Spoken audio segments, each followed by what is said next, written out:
This is the dissertation on first principles of government written by Thomas Paine in 1795. Written in the summer of 1795 after his release from jail and after his readmission to the National Convention, the dissertation on first principles of the government offers the most sentient rendition of Paine's philosophy of rights. While it was written primarily to familiarize Dutch readers with his general political views, Paine could not resist offering his opinions on a controversial issue at the moment, the proposed restriction on manhood suffrage contained in a new French constitution. There is no subject more interesting to every man than the subject of government.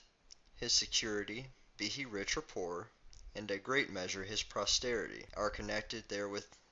It is therefore his interest as well as his duty to make himself acquainted with its principles and with the practice what ought to be.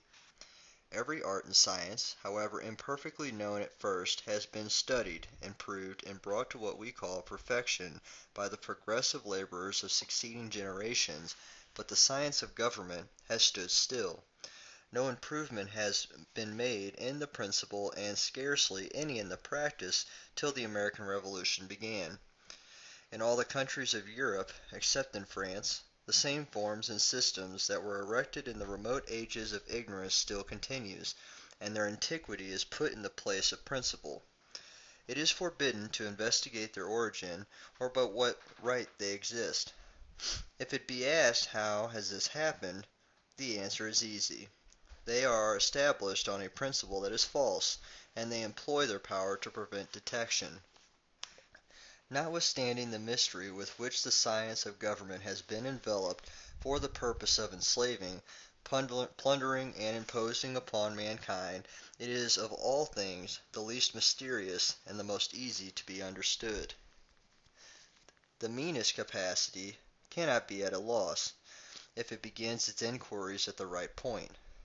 Every art and science has some point, or alphabet, at which the study of the art or science begins, and by the assistance of which the progress is facilitated. The same method ought to be observed with respect to science of government.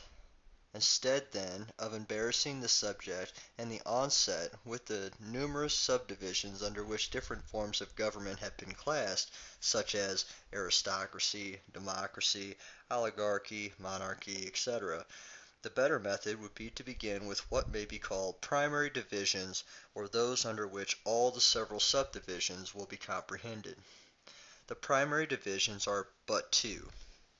First, government by election and representation. Secondly, government by hereditary succession. All the several forms and systems of government, however numerous or diversified, class themselves under one or other of those primary divisions. For each, they are on the system of representation, or on that of the hereditary succession. As to the equivocal thing called mixed government, such as the late government of Holland and the present government of England, it does not make an exception to the general rule, because the parts separately considered are either representative or hereditary. Beginning then our inquiries at this point, we have first to examine into the nature of those two primary divisions. If they are equally right in principle, it is mere matter of opinion what we prefer. If the one be demonstratively better than the other, that difference directs our choice. But if one of them should be so absolutely false as not to have a right of existence, the matter settles itself at once, because a negative, proved on one thing, where two only are offered, and one must be accepted, amounts to the affirmation of the other. The revolutions that are now spreading themselves in the world had their origin in this state of the case, and the present war is a conflict between the representative system founded on the rights of the people and the hereditary system founded in usurpation. As to what are called monarchy, royalty, and aristocracy, they do not, either as things or as terms, sufficiently describe the hereditary system. They are but secondary things or signs of the hereditary system, and which fall of themselves if that system has not a right to exist. Were there such terms as monarchy, royalty, and aristocracy, or were other terms substituted in their place? The hereditary system, if it continued, would not be altered thereby. It would be the same system under any other tutelary name as it is now. The character, therefore, of the revolution of the present day distinguishes itself most definitively by grounding itself on the system of representative government in opposition to the hereditary. No other distinction reaches the whole of the principle. Having thus opened the case generally, I proceed, in the first place, to examine the hereditary system because it has the priority in point of time. The representative system is the invention of the modern world, and that no doubt may arise as to my own opinion. I declare it beforehand, which is, that there is not a problem in Euclid more mathematically true than the hereditary government does not a right to exist. When therefore we take from any man the existence of hereditary power, we take away that which he never had the right to possess, and which no law or custom could or ever can give him a title to. The arguments have been hitherto employed against the hereditary system have been classified, founded upon the absurdity of it, and in its incompetency to the purpose of good government. Nothing can present to our judgment, or to our imagination, a figure of greater absurdity than that of seeing the government of a nation fall, as it frequently does, into the hands of a lad necessarily destitute of experience and often little better than a fool. It is an insult to every man of years, of character, and of talents in a country. The moment we begin to reason upon the hereditary system, it falls into derision.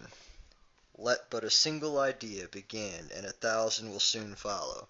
Insignificance, imbecility, childhood, dotage, want of moral character is fine.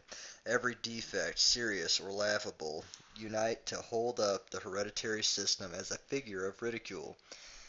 Leaving, however, the ridiculousness of the thing to the reflections of the reader, I proceed to the more important part of the question, namely, whether such a system has a right to exist.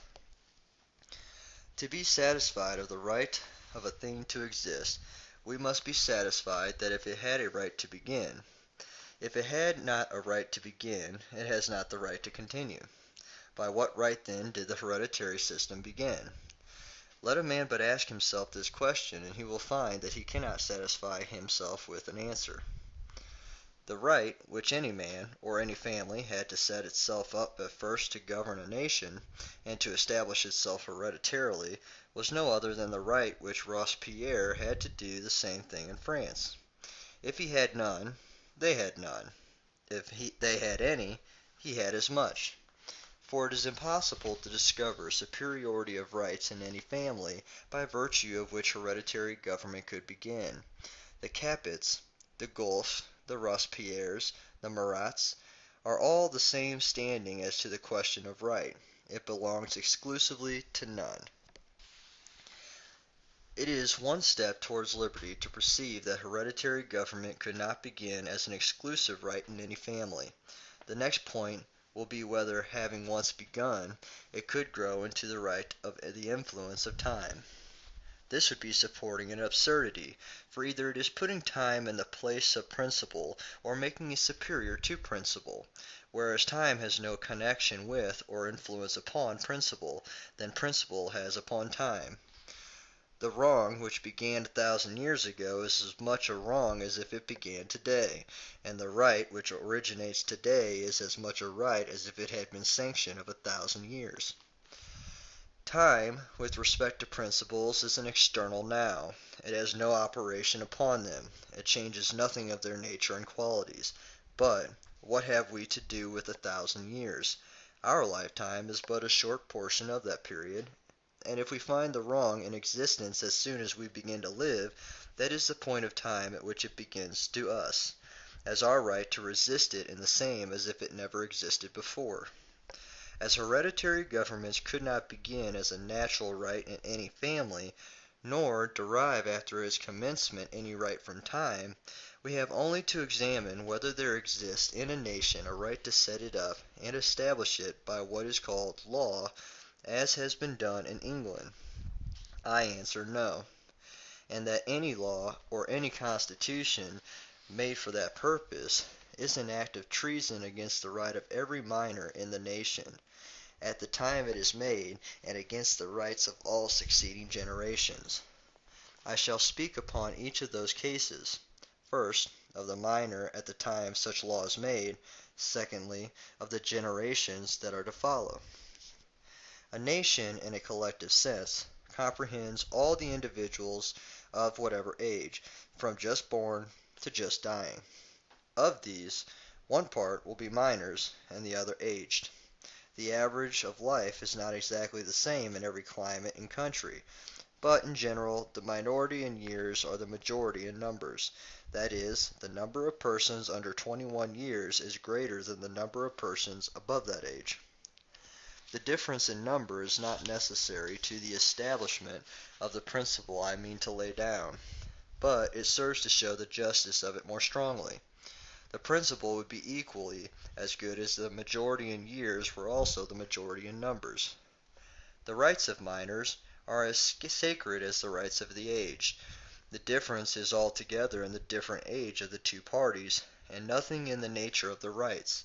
The rights are the same rights, and are to be preserved inviolate for the inheritance of the minors whence they shall come of age. During the minority of a minor, their rights are under the sacred guardianship of the aged. The minor cannot surrender them.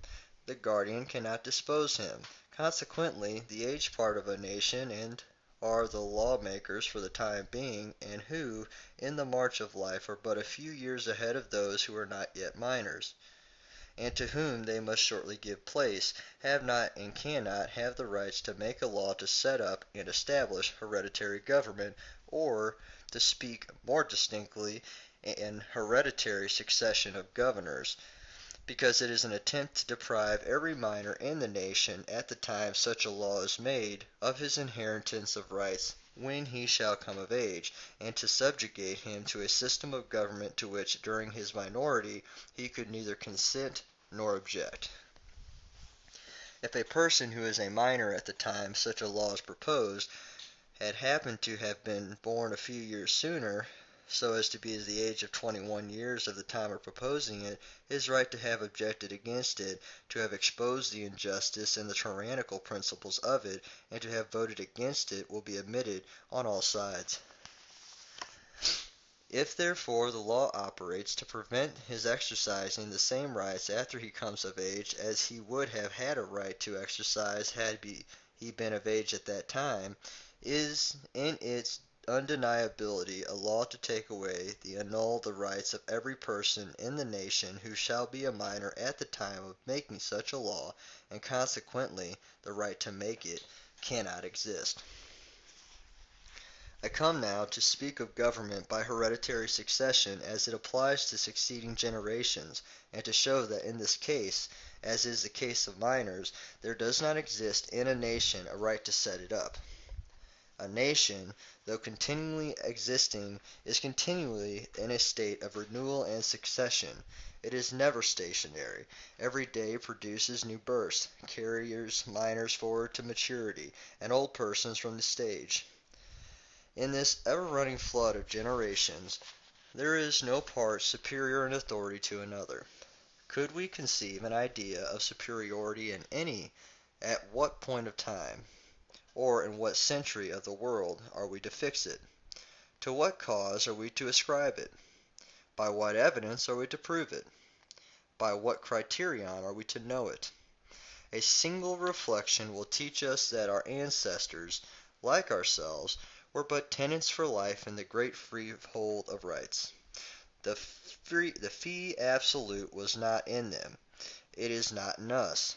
It belongs to the whole family of man through all ages. If we think otherwise, then this we think either as slaves or as tyrants. As slaves, if we think that any former generation had a right to bind us; as tyrants, if we think we had authority to bind the generations that are to follow. It may not be inapplicable to the subject to endeavor to define what is to be understood by a generation in the sense the word is here used. as a natural term, and the meaning is sufficiently clear. The father, the son, the grandson are so many distinct generations. But when we speak of a generation as describing the persons in whom legal authority resides as distinct from another generation of the same description who are to succeed them, it comprehends all those who are above the age of 21 years at that time that we count from, and a generation of this kind will continue in authority between 14 and 21 years. That is, until the number of minors who shall have arrived at age shall be greater than the numbers of persons remaining of the former stock. For example, if France, at this or any other moment, contains 24 million of souls, 12 million will be males and 12 females. Of the 12 million males, 6 million will be of the age of 21 years, and 6 will be under, and the authority to govern will reside in the first 6. But every day will make some alterations, and in 21 years every one of those minors who survives will have arrived at age, and the greater part of the former stock will be gone. The majority of persons then living, in whom the legal authority resides, will be composed of those who 21 years before had no legal existence. Those will be fathers and grandfathers in their turn, and in the next 21 years, or less, another race of minors arrived at the age will succeed them, and so on. As this ever the case, and as every generation is equal in rights to another, it consequently follows that there cannot be a right in any way to establish government by hereditary succession, because it would be supposing itself possessed of a right superior to the rest, namely, that of commanding by its own authority how the world shall be hereafter governed, and who shall govern it. Every age and generation is, and must be, as a matter of right, as free to act for itself in all cases as the age and generations that preceded it. The vanity and presumption of governing beyond the grave is the most ridiculous and insolent of all tyrannies. Man has no property in man, neither has one generation of property in the generation that are to follow. In the first part of the right of man I have spoken of government by hereditary succession. The history of the English Parliament furnishes an example of this kind, and which merits to be recorded as being the greatest instance of legislative ignorance and want of principle that is to be found in any country. The case is as follows. The English Parliament of 1688 imported a man and his wife from Holland, William and Mary, and made them King and Queen of England. Having done this, the said Parliament made a law to convey the government of the country to the heirs of William and Mary in the following words: We, the Lords Spiritual and Temporal and Commons, do in the name of the people of England most humbly and faithfully submit ourselves, our heirs and posterities, to William and Mary, their heirs and their posterities forever. And in a subsequent law, as quoted by Edmund Burke, the said Parliament, in the name of the people of England then living, binds the said people, their heirs and posterity, to William and Mary, their heirs, posterities, to the end of time. It is not sufficient that we laugh at the ignorance of such lawmakers. It is necessary that we reprobate their want of principle. The Constituent Assembly of France, 1789, fell into the same vice as the Parliament of England had done, and assumed to establish an hereditary succession in the family of the Capets as an act of the Constitution of that year. That every nation from the time being has a right to govern itself as it pleases must always be admitted, but governed by hereditary succession in government for another race of people, and not for itself. And those on whom it is to operate are not in existence or are minors, so neither is the right in existence to set it up for them, and to assume such a right is treason against the right of posterity. I here close the argument on the first head, that of government by hereditary succession, and proceed to the second, that of government by election and representation, or, as it may be concisely expressed, representative government. and contradictions to hereditary government. Reasoning by exclusion. If hereditary government has not a right to exist, and that it has not is provable, representative government is admitted of course. In contemplating government by election and representation, we amuse not ourselves in inquiring when or how or by what right it began. Its origin is ever in view. Man is himself the origin and the evidence of the right. It appertains to him in right of his existence, and his person in the title deed. The true and only true basis of representative government is equality of rights. Every man has a right to one vote, and no more in the choice of representatives. The rich have no more right to exclude the poor from the right of voting, or of electing and being elected, than the poor have to exclude the rich, and wherever it is attempted or proposed on either side, it is a question of force and not of right. Who is he that would exclude another? That others has a right to exclude him. That which is now called aristocracy implies an inequality of rights, but who are the persons that have a right to establish this inequality? Will the rich exclude themselves? No. Will the poor exclude themselves? No. By what right, then, can any be excluded? It would be a question if any man or class of men have a right to exclude themselves, but be this as it may, they cannot have the right to exclude another. The poor will not delegate such a right to the rich, nor the rich to the poor, and to assume it is not only to assume arbitrary power, but to assume a right to commit robbery. Personal rights, of which the right of voting for representatives is one, are a species of property of the most sacred kind, and he that would employ his pecuniary property or presume upon the influence it gives him to dispose or rob another of his property or rights uses that pecuniary property as he would use firearms, and merits to have it taken from him. Inequality of rights is created by a combination in one part of community to exclude another part from its rights, whenever it be the means of all the wealth that exists in the world, beyond what nature spontaneity produces, when they begin to feel their consequences by their usefulness, and their right as members of society, it is then no longer possible to govern them as before. The fraud once detected cannot be reacted. To attempt it is to provoke derision or invite destruction.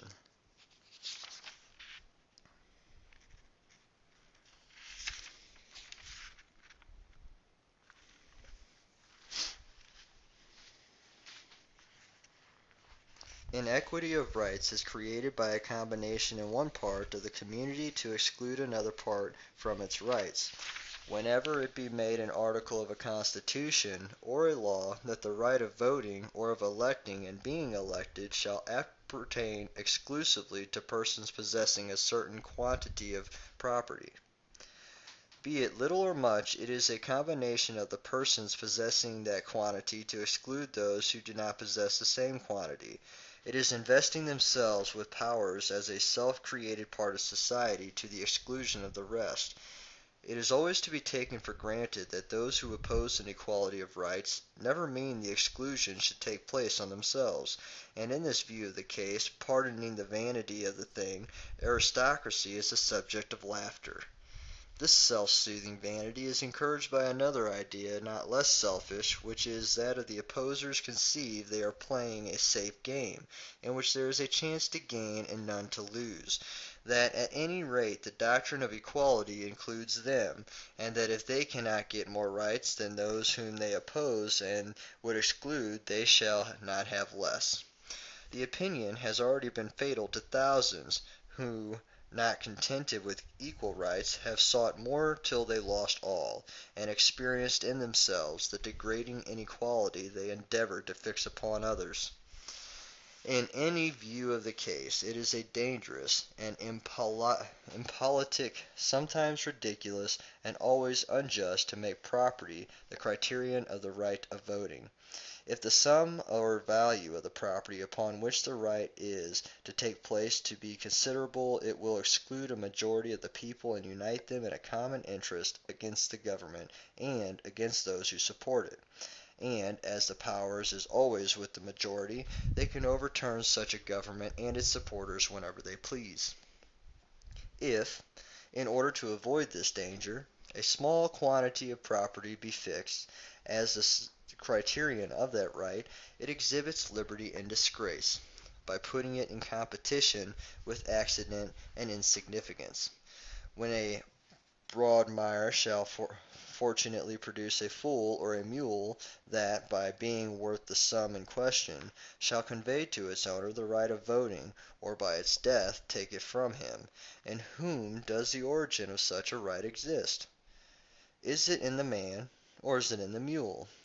When we consider how many ways property may be acquired without merit, and lost without crime, we ought to spur the idea of making a criterion of rights. But the offensive part of this case is that the exclusion from the right of voting implies a stigma on the moral character of the persons excluded. And this is what no part of the community has a right to pronounce upon another part. No external circumstance can justify it. Wealth is no proof of moral character, nor poverty of want of it. On the contrary, wealth is often presumptive evidence of dishonesty, and poverty and negative evidence of innocence. If therefore property, whether little or much, be made a criterion, the means by which the property has been acquired ought to be made a criterion also. The only ground upon which exclusions from the right of voting is consistent with justice would be to inflict it as a punishment for a certain time upon those who should propose to take away that right from others. The right of voting for representatives is the primary right by which other rights are protected. To take away this right is to reduce a man to slavery, for slavery consists in being subject to the will of another, and he that has lost a vote in the election of representatives in this case, the proposal therefore to disfranchise any class of men is as criminal as the purpose to take away property. When we speak of rights, we ought always to unite with it the idea of duties. Rights become duties by reciprocity. The right which I enjoy becomes my duty to guarantee it to another, and he to me, and those who violate the duty justly incur a forfeiture of that right. In a political view of the case, the strength and the permanent security of government is a proportion to the number of people interested in supporting it. The true policy, therefore, is to the interest the whole by an equality of rights, for the danger arises from exclusion. It is possible to exclude men from the right of voting, but it is impossible to exclude them from the right of rebelling against that exclusion, and when all other rights are taken away, the right of rebellion is made perfect. While men could be persuaded they had no rights, or that rights appertained only to a certain class of men, or that government was a thing existing in right of itself, it was not difficult to govern them authoritatively. The ignorance in which they were held, and on the superstition in which they were instructed, furnished the means of doing it. But when the ignorance is gone, and the superstition with it, when they perceive the imposition that has been acted upon them, when they reflect that the cultivator and the manufacturer are the primary means of all the wealth that exists in the world, beyond that what nature spontaneously produces, when they begin to feel their consequences by their usefulness and their right as members of society, it is then no longer possible to govern them as before. The fraud once detected cannot be reacted. To attempt it is to provoke derision or invite destruction. That property will ever be unequal is certain. Industry, superiority of talents, dexterity of management, extreme frugality, fortunate opportunities, or the opposite, or the means of those things, will ever produce that effect, without having recourse to the harsh, ill-sounded names of avarice and oppression. And besides this, there are some men who, though they do not despise wealth, will not stop to the drudgery or the means of acquiring it, nor will be troubled with it beyond their wants or their independence, while in others there is an avidity to obtain it by every means not punishable. It makes the sole business of their lives, and they follow it as a religion. All that is required with respect to property is to obtain it honestly, and that employ it criminally, and not employ it criminally. But it is always criminally employed when it is made a criterion for exclusive rights. In institutions that are purely pecuniary, such as that of a bank or a commercial company, the rights of the members composing that company are wholly created by the property they invest therein, and no other rights are represented in the government of that company than what arises out of that property. Neither has the government cognizance of anything but property. But the case is totally different with respect to the institutions of civil government. Organized on the systems of representation, such a government has the cognizance of everything, and of every man as a member of the national society, whether he has property or not, and therefore the principle requires that every man, and every kind of right, be represented, of which the right to require and to hold property is but one, and that not of the most essential kind. The protection of a man's person is more sacred than the protection of the property, and besides this, the faculty of performing any kind of work or service by which he requires a livelihood or maintaining his family is of the nature of property. It is property to him.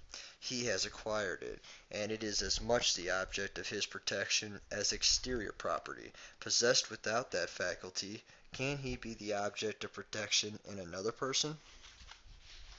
I have always believed that the best security for property, be it much or little, is to remove from every part of the community, as far as can possibly be done, every cause of complaint, and every motive to violence, and this can only be done by the equality of rights. When rights are secure, property is secure in consequence.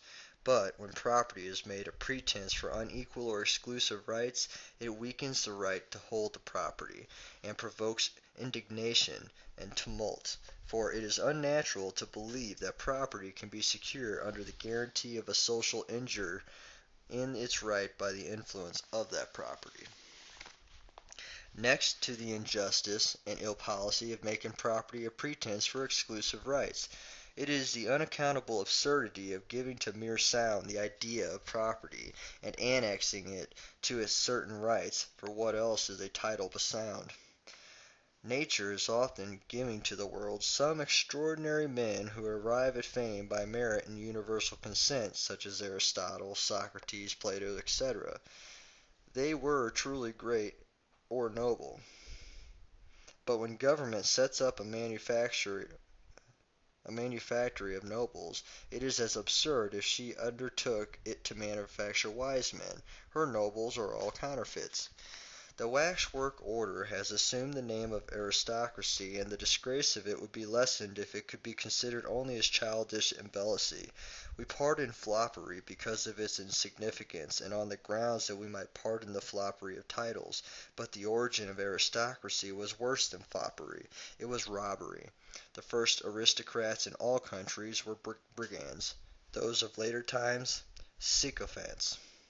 It is very well known that in England, and at the same time to be found in other countries, the great landed estates now held in descent were plundered from the quiet inhabitants of the Conquest. The possibility did not exist of acquiring such estates honestly. If it be asked how they could have been acquired, no answer but that of robbery can be given. That they were not acquired by trade, by commerce, by manufacture, by agriculture, by any reputable employment is certain. How, then, were they acquired? Blush. Aristocracy. To hear your origin, for your propaganders were thieves. They were the Robespierres of the Jacobins of that day. When they had committed the robbery, they endeavored to lose the disgrace of it by sinking their real names under fictitious ones, which they called titles. It is every bit of a practice of felons to act in this manner. They never pass by their real names. As property, honestly obtained, It's best secured by an equality of rights, so ill-gotten property depends for protection on a monopoly of rights. He also who robbed another of his property will next endeavor to disarm him of his rights to secure that property, for when the robber becomes the legislator he believes himself secure. That part of the government of England that is called the House of Lords was originally composed of persons who had committed the robberies of which I have been speaking. It was an association for the protection of property they had stolen. But, besides the criminality of the origin of the aristocracy, it has an injurious effect on the moral and physical character of man. Like slavery, it debilitates the human faculties, for as the mind bestowed down by slavery loses in silence its elastic powers, so, in the contrary extreme, when it is buoyed up by folly, it becomes incapable of exerting them. The swindles into imbecility. It is impossible that a mind employed upon ribbons and titles can ever be great. The childishness of the object consumes the man. It is at all times necessary, and more particularly so during the progress of revolution and right ideas confirmed themselves by habit, that we frequently refresh our patriotism by reference to first principles. It is by tracing things to their origin that we learn to understand them, and it is by keeping that line and that origin always in view that we never forget them. An inquiry into the origin of rights will demonstrate to us that rights are not gifts from one man to another, nor from one class of men to another. For who is he who could be the first giver, or by what principle, or on what authority, could he possess the right of giving? A declaration of rights is not a creation of them, nor a donation of them. It is a manifest of the principles by which they exist, followed by a detail of what the rights are. For every civil right has a natural right for its foundation, and it includes the principle of reciprocal guarantee of those rights from man to man. As, therefore, it is impossible to discover any origins of right otherwise than in the origin of man, it consequently follows that rights appertain to man in rights of his existence only, and must therefore be equal to every man. The principle of an equality of rights is clear and simple. Every man can understand it, and it is by understanding his rights that he learns his duties. For where the rights of men are equal, every man must finally see the necessity of protecting the rights of others as the most effectual security for his own. But if, in the formation of a constitution, we depart from the principle of equal rights, or attempt any modification of it, we plunge into the labyrinth of difficulties from which there is no way out but by retreating. Where are we to stop? Or by what principle are we to find out the point to stop at, that shall discriminate between men of the same country, part of whom shall be free, and the rest not? If property is to be made the criterion, it is a total departure from every moral principle of liberty, because it is attaching rights to mere matter, and making man the agent of that matter. It is, moreover, holding up property as an apple of discord, and not only exciting but justifying war against it. For I maintain the principle that when property is used as an instrument to take away the rights of those who may happen not to possess property, it is used to an unlawful purpose, as firearms would be in a similar case. In a state of nature all men are equal in rights, but they are not equal in power. The weak cannot protect themselves against the strong. This being the case, the institution of civil society is for the purpose of making an equalization of powers that shall be parallel to, and a guarantee of, the equality of rights. The laws of a country, when properly constructed, apply to this purpose. Every man takes the arm of the law for his protection as more effectual than his own, and therefore every man has the equal right in the formation of the government, and of the laws by which he is to be governed and judged. In extensive countries and societies, such as America and France, This right in the individual can only be exercised by delegation, that is, by election and representation, and hence it is that the institution of representative government arises. Hitherto I have confined myself to matters of principle only. First, that hereditary government has not a right to exist, that it cannot be established on any principle of right, and that it is a violation of all principle. Secondly, that the government by election and representation has its origins in the natural and eternal rights of man, for whether a man be his own lawgiver, as he would be in a state of nature, or whether he exercises his portion of legislative sovereignty in his own person, as might be the case in small democracies where all could assemble for the formation of the laws by which they were to be governed, or whether his exercises it in the choice of persons to represent him in a national assembly of representatives, or the origin of the right is the same in all cases. The first, as is before observed, is defective in power. The second is practicable only in democracies of small extent. The third is the greatest scale upon which human government can be instituted. Next to matters of principles are matters of opinion, and it is necessary to distinguish between the two.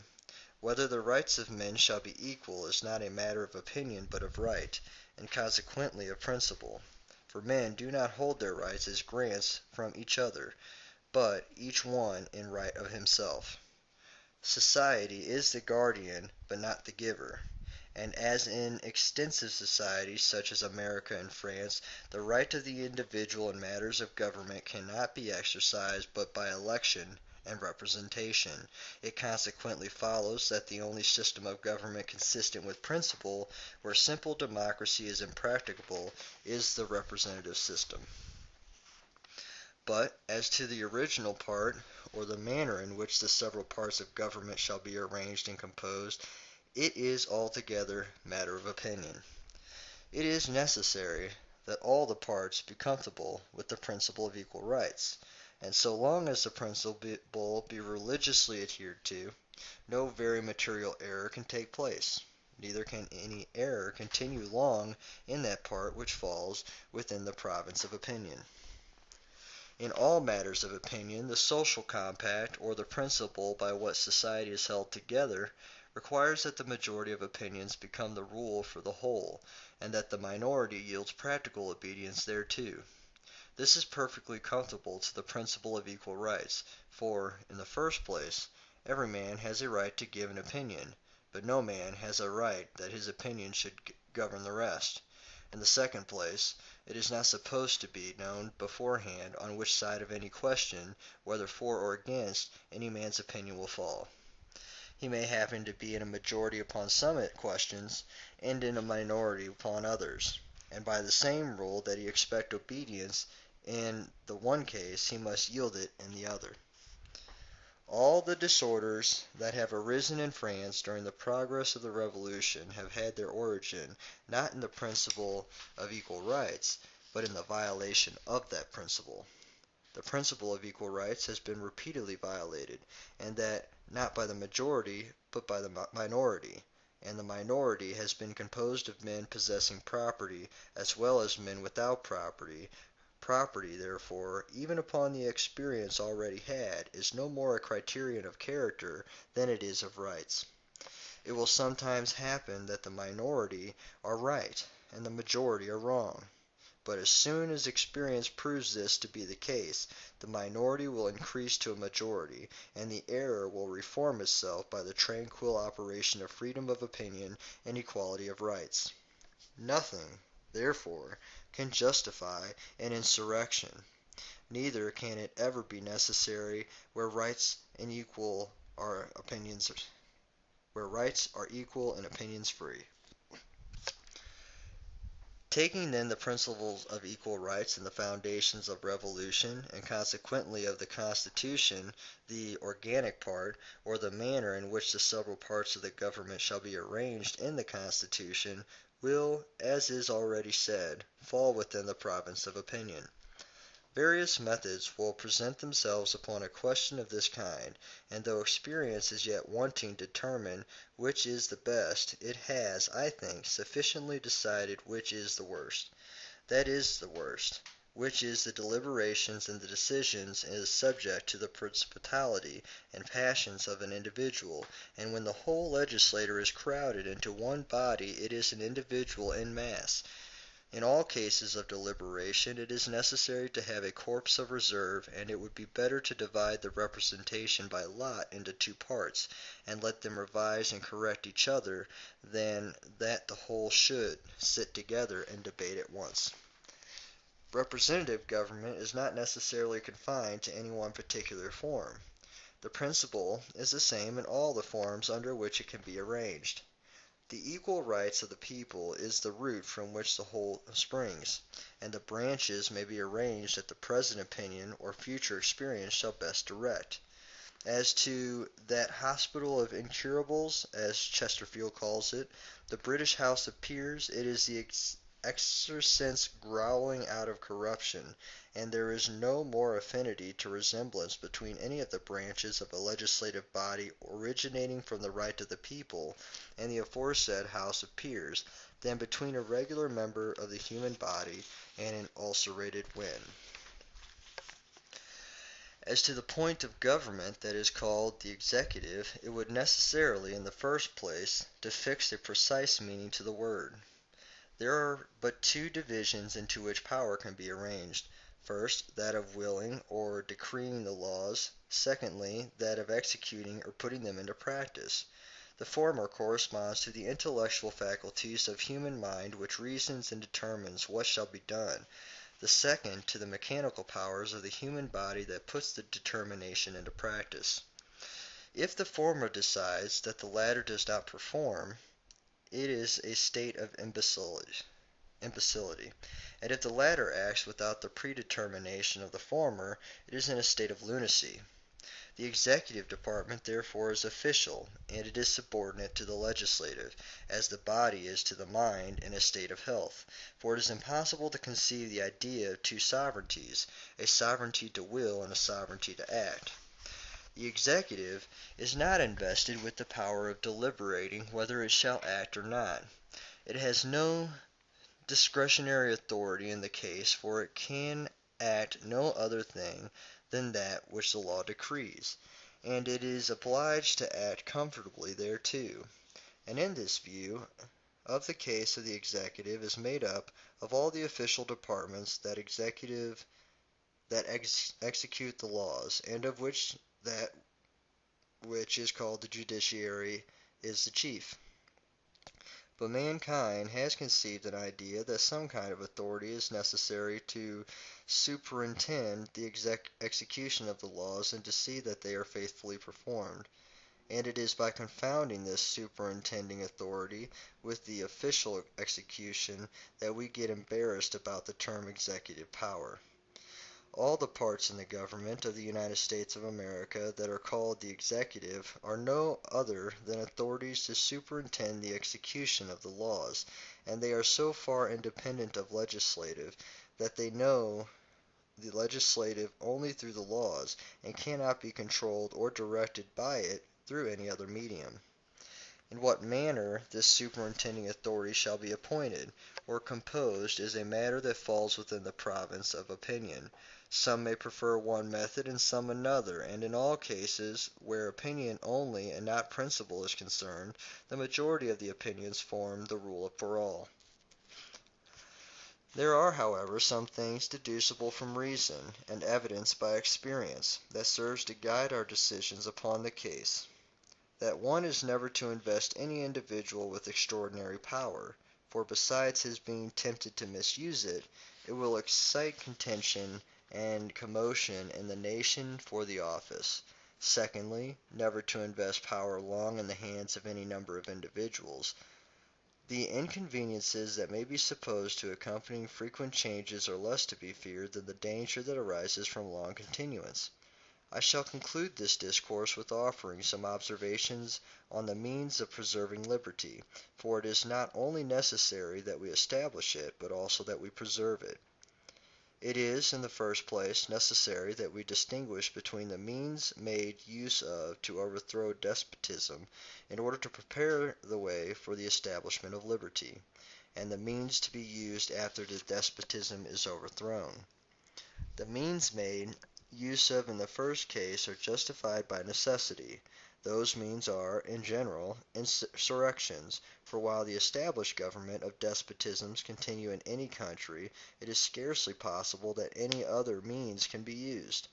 It is also certain that in the commencement of a revolution the revolutionary party permit to themselves a discretionary exercise of power regulated more by circumstance than by principle, which, were the practice to continue, liberty would never be established, or, if established, would soon be overthrown. It is never to be expected in a revolution that every man is to change his opinion at the same moment. There never yet was any truth or any principle so irresistibly obvious than all men believing it at once. Time and reason must co-operate with each other to the final establishment of any principle, and therefore those who may happen to be first convinced have not a right to persecute others, on whom conviction operates more slowly. The moral principle of revolution is to instruct, not to destroy. Had a constitution been established 2 years ago, as ought to have been done, the violence that has since desolated France and injured the character of the Revolution would, in my opinion, have been prevented. The nation would have then had a bond of union, and every individual would have known the line of conduct he was to follow. But instead of this, a revolutionary government, a thing without either principle or authority, was substituted in its place. Virtue and crime depended upon accident, and that which was patriotism one day became treason the next.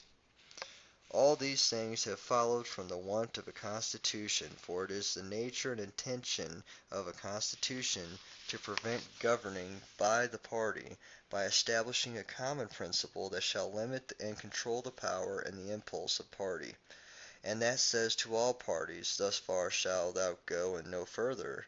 But in the absence of a constitution, men look entirely to a party, and instead of principle governing party, parties governing principles. An avidity to punish is always dangerous to liberty. It leads men to stretch, to misinterpret, and to misapply even the best of laws. He that would make his own liberty secure must guard even his enemy from oppression, for if he violates this duty, he establishes a precedent that will reach to himself. And that is the conclusion to Thomas Paine's on the first principles of government.